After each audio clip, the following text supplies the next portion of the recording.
देखने वाले हैं न्यू कंजर्वेटिज्म आफ्टर 1815। मतलब 1815 मतलब कहने का ये है कि नेपोलियन के जाने के बाद, ठीक है। 1815 में क्या हुआ था, वाटरलू की बैटल हुई थी, battle of Waterloo, battle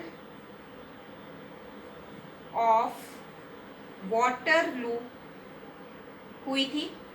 battle of Waterloo में बेसिकली नेपोलियन की डिफीट हुई थी, नेपोलियन डिफीट हो गया था।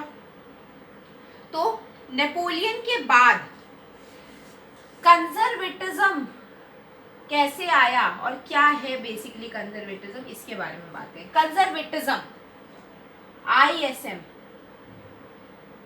ठीक है। कंजर्वेटिज्म भी एक आइडियोलॉजी है। ये लाया कौन है, कंजर्वेटिव लोग। तो इसमें ये लाया कौन है, कंजर्वेटिव। कंजर्वेटिव लोग कौन से हैं? कंजर्वेटिव लोग, आप खुद सोचो कंजर्वेटिव लोग कौन से हो सकते हैं। वो जो मोनार्की चाहते हैं, क्योंकि हमने फ्रेंच रेवोल्यूशन में भी ऑलरेडी पढ़ रखा है कि जो लोग मोनार्की को चाहते थे हमने उसे कंजर्वेटिव बोला है।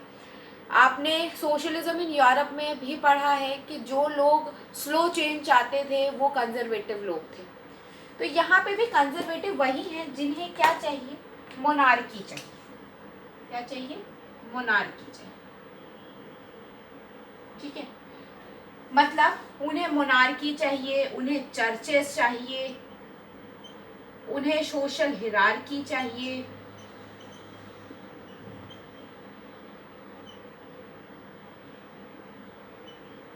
ठीक है। उन्हें ये सारी चीजें चाहिए, उन्हें फैमिली चाहिए, ठीक है।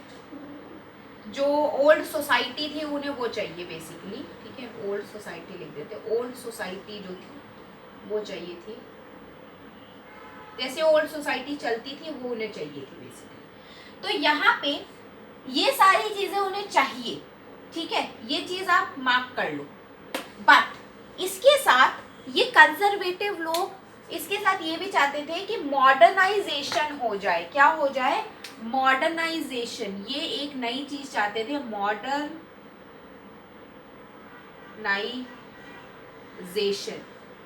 मॉडर्नाइजेशन में बेसिकली क्या है, मॉडर्नाइजेशन का उनका मतलब ये था कि अगर कुछ चीजें बदल जाएं, कुछ चीजें कहने का मतलब ये है कि सोसाइटी वैसी ही की वैसी चलती रहे, बट कुछ चीजें बदल जाएं जिससे कि जो मोनार्की है वो स्ट्रेंथन हो सके, ऑटोक्रेटिक मोनार्की और स्ट्रेंथन हो सके। बेसिकली इसका मतलब क्या है, देखो ये चाहते क्या क्या चीजें थे, पहले मैं ये बता देती हूँ। तो ये मॉडर्नाइजेशन के लिए, मॉडर्नाइजेशन के लिए ये क्या क्या चीजें चाहते थे, ये बेसिकली सबसे पहले तो ये चाहते थे कि एक आर्मी हो, ठीक है। एफिशिएंट ब्यूरोक्रेसी हो, ठीक है, एफिशिएंट ब्यूरोक्रेसी हो। साथ ही साथ ये चाहते थे कि और ये डायनेमिक इकोनॉमी चाहते थे, ठीक है।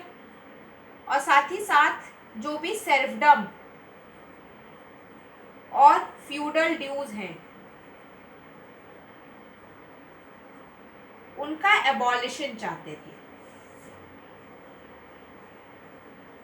ये सारी चीजें ये चाहते थे बेसिकली। तो इससे क्या होगा, मोनार्की स्ट्रेंथन होगी। मोनार्की स्ट्रेंथन होने का बेसिकली मतलब ये है कि आप खुद सोचो, मान लो आप कुछ चाहते हो, मतलब पूरी प्रजा तो यही चाहती है ना, वहाँ के जितने लोग हैं वो तो ये चाहते हैं कि ये सारी चीज़ें हो, उन्हें सर्फडम फ्यूडल ड्यूज ना लेने पड़े, और आर्मी अच्छी तो होनी ही चाहिए क्योंकि अच्छी आर्मी होगी तो अच्छी बात होगी, ब्यूरोक्रेसी अच्छी होनी चाहिए, साथ ही साथ डायनेमिक इकोनॉमी होनी चाहिए। तो अगर कोई इंसान है जो कि मतलब जैसे मान लो आप 4-5 लोग हो, ठीक है, आपकी क्लास में कुछ होना है, और अगर वो उसी तरीके आप सोच रहे हो कि यार क्लास टीचर बदल जानी चाहिए किसी भी वजह से, ठीक है, कोई भी वजह हो सकती है, बट अगर मान लो क्लास टीचर वो वजह पूरी कर दे, मतलब आप कोई चीज़ चाहते हो और वो क्लास टीचर वो चीज़ें करने के लिए रेडी हो जाए, तो आप क्या चाहोगे कि वो क्लास टीचर बदल जाए? नहीं, आप सोचोगे ठीक है यार वो कर तो रहा है ना, कम से कम बदलने की क्या ज़रूरत है। वही सेम चीज़ यहाँ पे भी हुई। ऑल्दो बाकी सारे के सारे लोग चाहते थे कि मोनार्की हट जाए, बट अगर ये लोग सोच रहे थे कि अगर कुछ मॉडर्नाइजेशन वो कर देंगे, जैसे ये सारे मॉडर्नाइजेशन अगर वो कर देंगे, तो वो जो मोनार्की को हटाने वाला सिस्टम है वो कम से कम कुछ समय के लिए टल जाएगा, और शायद ये जो है क्या कहते हैं मोनार्की को और स्ट्रेथेंथ कर देगा। यही मतलब है मोनार्की को स्ट्रेथेंथ करने का, मोनार्की स्ट्रेथेंथ हो जाएगी, ऑटोक्रेटिक मोनार्की स्ट्रेथेंथ हो जाएगी। इसके आगे ऑटोक्रेटिक लगा लेना, ऑटोक्रेटिक मोनार्की स्ट्रेथेंथ हो जाएगी।